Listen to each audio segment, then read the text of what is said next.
അങ്ങനെ ഹോസ്പിറ്റൽ വരെ എത്തിയിരിക്കുകയാണ് ഗൈസ്. എങ്ങനെയാണെന്ന് വെച്ചാൽ പയ്യനെന്നില്ല,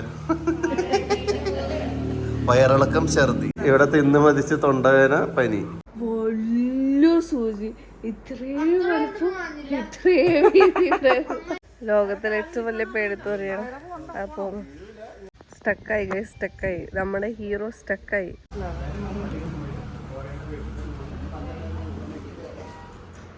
അങ്ങനെ ഹോസ്പിറ്റൽ വരെ എത്തിയിരിക്കുകയാണ് ഗൈസ്.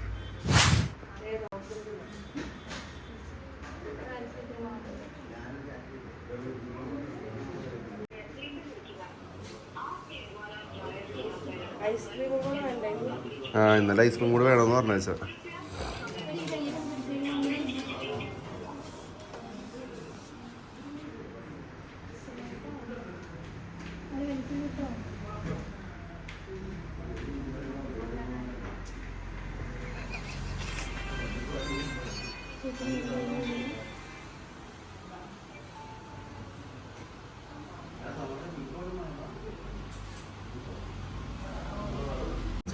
എങ്ങനെയാണെന്ന് വെച്ചാൽ പയ്യനെന്നില്ല,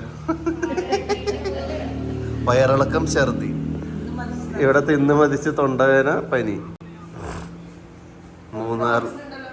അവൾക്ക് ടോൺസിലല്ലല്ലോ അവൾക്ക്.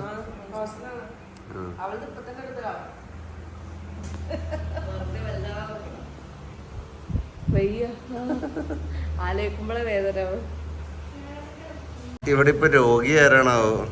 എല്ലാരും കിടപ്പിലാണ് ഇവിടെ.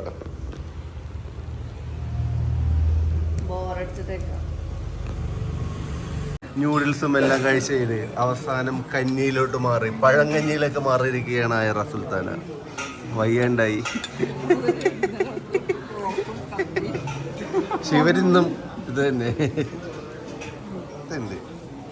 ഇത്രയും സ്റ്റാർട്ട് ചെയ്തത് ഇന്ന് ഹോസ്പിറ്റലൈസ്ഡ് ആയിരുന്നു ഒരാള്. അമ്മാച്ചുവിനെ, കുതിരേനെ കണ്ടു, ആനേനെ കണ്ടു, ലാസ്റ്റ് ക്ലിനിക്കും കണ്ടു, ഹോസ്പിറ്റലും കണ്ടു. അയ്യോ തമാശക്കാരൻ.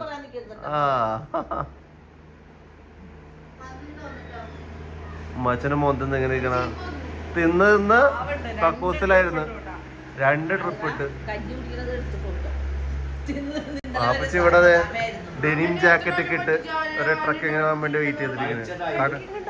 കട്ട ലുക്ക് ആയിട്ടുണ്ടല്ലോ അല്ലേ? ട്രക്കിങ് ഇല്ല, ജീപ്പിൽ കൊണ്ടാണ്. ആപ്പച്ചി നല്ല ലുക്ക് ഇതിൽ കാണാൻ. ആയിരം മിനിറ്റ് ഡ്രാമാക്കി ഇവനോടെ ഇരിക്കുന്നുണ്ട്. അവനെ കൊണ്ടുപോയപ്പോൾ അവക്കും ഒരു വയ്യായിക വന്നു. പിന്നെ അവൾക്ക് തൊണ്ടവേനയായി. അവക്കും കൊടുത്തു ഒരു ഇഞ്ചക്ഷൻ. അയ്യോ, ഡിസ്ക്രൈബ് ചെയ്യ ഇഞ്ചക്ഷൻ എങ്ങനെയാണ്? എങ്ങനത്തെ ഇഞ്ചക്ഷൻ ആയിരുന്നു? വലിയ സൂചി ഇത്രയും അമ്മാച്ചു വന്നപ്പോ അയർ എക്സ്പ്ലെയിൻ ചെയ്ത് കൊടുക്കും. ഇവിടെ ഞാനും ഉണ്ട്. ഞാനും എൻ്റെ ആളും.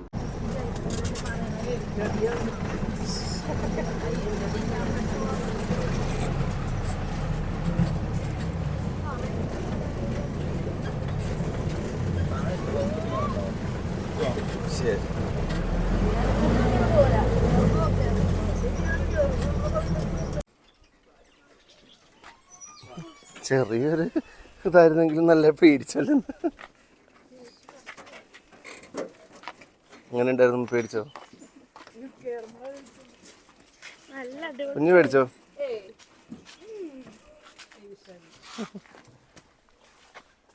ദേവരപ്പൻ.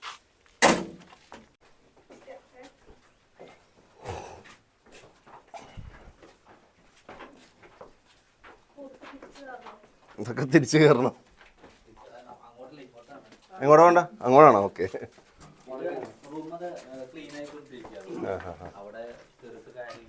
ആ അപ്പോൾ കുഴപ്പമില്ല.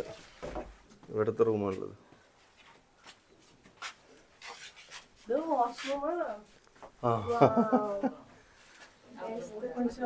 Open shower. നല്ല ശബ്ദം.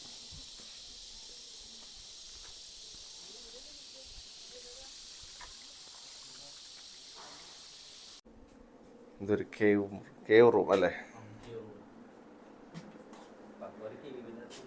സത്യം ഒരു ഗുഹയുടെ അകത്ത് താമസിക്കണമല്ലോ ഇതിൻ്റെ അത്.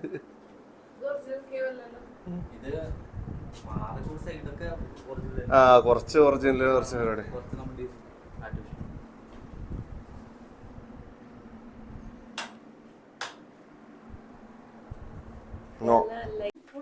അടുത്ത കേവ് റൂം. ആ ഇത് ഇച്ചിരി വലിയ കേവ് റൂം.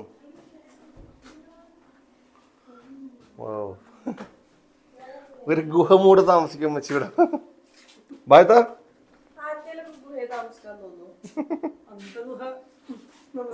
ഒരു എക്സ്പ്ലോറിങ് അല്ലേ?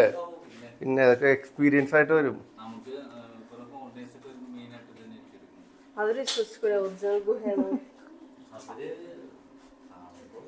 പുഷപ്പ് ചെയ്തോ?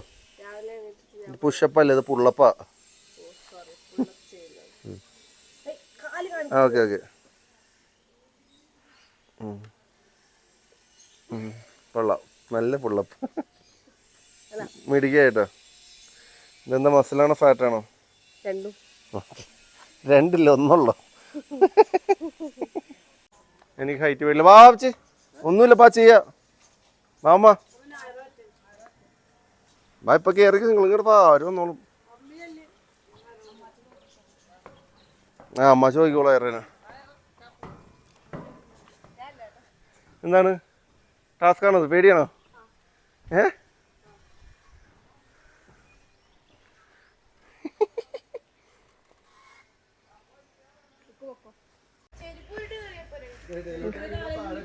ലോകത്തിലെ ഏറ്റവും വലിയ പേടിത്തോറിയാണ് ആ പോകുന്നത്.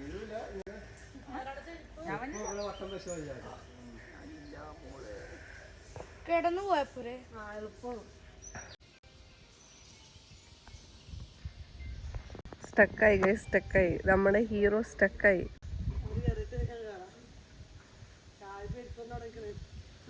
എടാ നടക്കടാ. അങ്ങനെ കഷ്ടപ്പെട്ട് ഇത്താത്ത എത്തിയിരിക്കുകയാണ്. അടുത്തതായി യഥാ വരുന്നു. ആൾക്കും പേടിയാണ് അവൾക്ക്. എന്നിട്ടാണ് അവൾ എന്നെ കുറ്റം പറഞ്ഞത്. എന്താ പേടിത്തുറന്നൊക്കെ എന്നെ വിളിച്ച് കളിയാക്കുന്നുണ്ടായിരുന്നു. എനിക്ക് ഇച്ചിരി ഹൈറ്റ് പേടി, അത് ശരിയാണ്. അതും പറഞ്ഞ് ഒക്കെ വെള്ളം പേടിയാണല്ലോ. എങ്ങനെയൊക്കെയാലും എത്തിയിരിക്കും. പിന്നെ കഷ്ടപ്പെട്ടാണെങ്കിലും എന്താണെന്ന് അറിയില്ല. ഇവിടം പോലെ എൻ്റെ ഫോണിൽ സൗണ്ടില്ല, ക്യാമറയിൽ. ഞാനിപ്പോഴാണ് അറിഞ്ഞത്. അങ്ങനെ ഞങ്ങൾ അടുത്ത ഡെസ്റ്റിനേഷനിലോട്ട് പോയിക്കൊണ്ടിരിക്കുകയാണ്. ഇവിടെ കുറേ കേവ് റൂംസ് ഒക്കെ ഉണ്ട്. ഇങ്ങനെ നല്ല അടിപൊളിയായിട്ടുള്ള പൂളും ഈ മറ്റേ ജാക്കൂസിയൊക്കെ ഉള്ള ഇതുകളാണുള്ളത്. കുറച്ച് ഫോട്ടോസ് എടുക്കാമെന്ന് പറഞ്ഞ് ഞങ്ങൾ അവനെ കൊണ്ടുപോയിക്കൊണ്ടിരിക്കുക. അവിടെ ഒരു ഏരിയ കാണിച്ചു തന്നവനോ അവിടെ പോയിക്കാൻ പറഞ്ഞു. നല്ല ഫോട്ടോസ് എടുക്കാമെന്നൊക്കെ പറഞ്ഞിട്ടുണ്ട്. നല്ല ഫോട്ടോസ് എടുത്തു, ശരിയാണ്. പക്ഷെ ഇതുവരെ അയച്ചു തന്നിട്ടില്ല. അവനൊന്ന് വിളിക്കണം.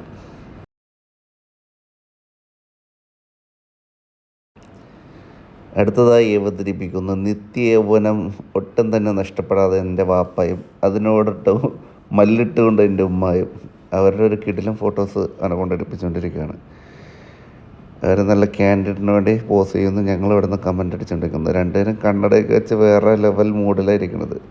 അവർക്ക് ഈ ഡെനിം ജാക്കറ്റ് ഇട്ടണമെന്ന് ഭയങ്കര ആഗ്രഹം വരുന്നത്. അങ്ങനെ ഇട്ടിട്ട് വന്നതാണ്. ഉമ്മച്ചി വന്നിട്ട് പറഞ്ഞ് വെള്ള ടീഷർട്ട് അകത്ത് ഇട്ടാൽ മതി, അപ്പോൾ ഭയങ്കര ഭംഗിയായിരിക്കും എന്നൊക്കെ പറഞ്ഞ് ഡീപ്പിച്ച് ലുക്കാക്കിക്കണാണ് രണ്ടുപേരും കൂടി. എനിക്കാണെങ്കിൽ ഹൈറ്റ് പേടിയാണെന്ന് എല്ലാവർക്കും അറിയാം. ഇപ്പോൾ പറഞ്ഞ് വീണ്ടും ഈ ഹൈറ്റുള്ള സാധനങ്ങൾ തന്നെയാണ് എനിക്ക് തന്നെ ആക്ടിവിറ്റീസും മൊത്തം.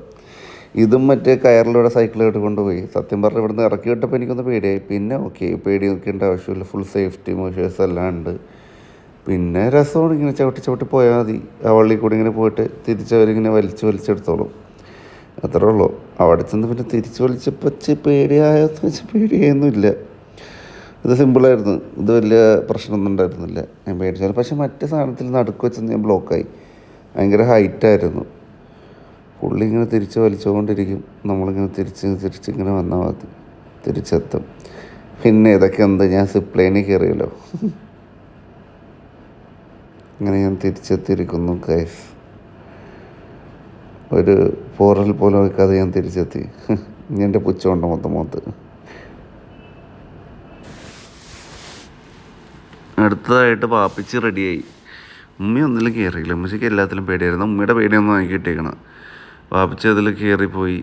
പാപ്പിച്ച് സുഖമായിട്ട് പോയി. പാപ്പിച്ചിക്ക് വലിയ പേടിയൊന്നുമില്ലായിരുന്നു. പാപ്പിച്ച് സിമ്പിളായിട്ട് അതിൽ കയറി അറ്റം വരെ പോയി തിരിച്ചു പോന്നു. അതിന് ശേഷമാണ് ഇത്താത്ത കയറണമെന്ന് പറഞ്ഞു. പിന്നെ അമ്മാച്ചനും ഇതിലൊക്കെ കയറണമെന്ന് പറഞ്ഞിരുന്നു. പക്ഷെ അമ്മാച്ചന് വയ്യാണ്ടായിട്ട് അമ്മാച്ച് ഒന്നിലും കയറണ്ട എന്നുള്ള മൂഡായി. അമ്മാച്ച അവിടെ കിടന്ന് പോവാന്നുള്ള ഡയലോഗ് അടിച്ചുകൊണ്ടിരിക്കണായിരുന്നു.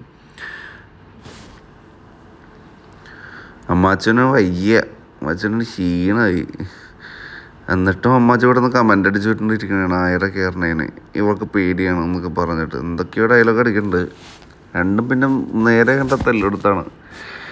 ലാസ്റ്റ് ആയിര ധൈര്യത്തോടെ കയറിയിരുന്ന ആയിര ഞാൻ ചോദിക്കണത് പോണോ, പേടിയുണ്ടോ, ഇറങ്ങണോ എന്നൊക്കെ പറഞ്ഞ് ഞാൻ പേടിപ്പിച്ചുകൊണ്ടിരിക്കണേ. എൻ്റെ ലാസ്റ്റ് ആയിര പറഞ്ഞ് ഞാൻ പൊക്കോളാം എന്നറിയാം, അവർ വിട്ടോ എന്ന് പറഞ്ഞു. എനിക്ക് പേടി താഴോട്ട് വീഴുന്നവള്. അതുകൊണ്ട് അവളങ്ങനെ പോയിട്ട് തിരിച്ചു വന്നു. ഇത് കണ്ടതോടെ അമ്മാച്ചൂനിളകി. ആയിര പോയി, അന്ന് ഞാനും പോകുമെന്ന് പറഞ്ഞ അമ്മാച്ചും കയറി. അമ്മാച്ചു പിന്നെ രണ്ട് മൈൻഡിലങ്ങനെ കയറി. അമ്മാച്ചുവിന് പിന്നെ പേടിയൊന്നും ഇല്ലായിരുന്നു, അവൻ സിമ്പിളായിട്ട് കയറും. പിന്നെ വയ്യാത്ത കൊണ്ടാണ് അവൻ കയറായിരുന്നത്. സുഖമില്ലായിരുന്നല്ലോ അവന് ചെറിയ ഒരു ഛർദിയും ഇതൊക്കെ വന്നു. അവന് വാരി വലിച്ച് മാഗിയും പുറത്ത് പോയി കുറേ നെല്ലിക്കൊക്കെ കഴിച്ചിട്ട് സുഖമില്ലാണ്ടായിരുന്നു. അമ്മച്ച ഒരു പേടിയില്ലാതെ സിമ്പിളായിട്ട് ചവിട്ടി പോയി, സിമ്പിളായിട്ട് തിരിച്ചു വന്നു. ഒരു കുഴപ്പമില്ല അവന്. ഇനി ഇവിടുന്ന് ഒരു മേളിലോട്ടുള്ളൊരു ട്രക്കിങ്ങാണ് ജീപ്പിൽ. കുറച്ച് നേരം ഉള്ളൂ, പക്ഷെ ഭയങ്കര രസമാണ് ഈ ട്രക്കിങ്. ഇങ്ങനെ കുത്തനെയുള്ള കയറ്റമാണ്. വന്നപ്പോൾ എനിക്ക് ശരിക്കും പേടി, ഇങ്ങനെ ഇറക്കത്തിലോട്ട് ഇങ്ങനെ വന്നത്. ഞാൻ അച്ചടത്തിട്ട് ഇങ്ങനെ താഴോട്ട് നോക്കിയിട്ടാണ് നോക്കി. ഇതിൽ കാണുമ്പോൾ ഇങ്ങനെ കുത്തനായിട്ട് തോന്നണം, പക്ഷെ ഭയങ്കര കുത്തനെയുള്ളൊരു കയറ്റമാണ്. ശരിക്കും പേടിയാവും, ഭയങ്കര രസമാണ്.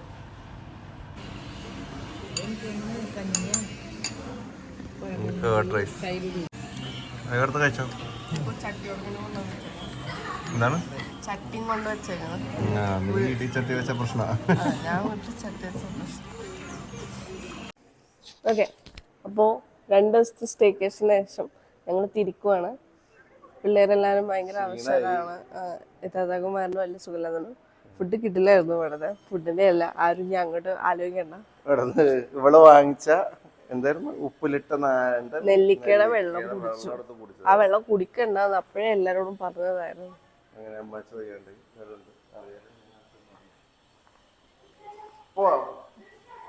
കഴിഞ്ഞു. അങ്ങനെ 2 ദിവസത്തെ സ്റ്റേക്കേഷൻ കഴിഞ്ഞ് തളർന്നു.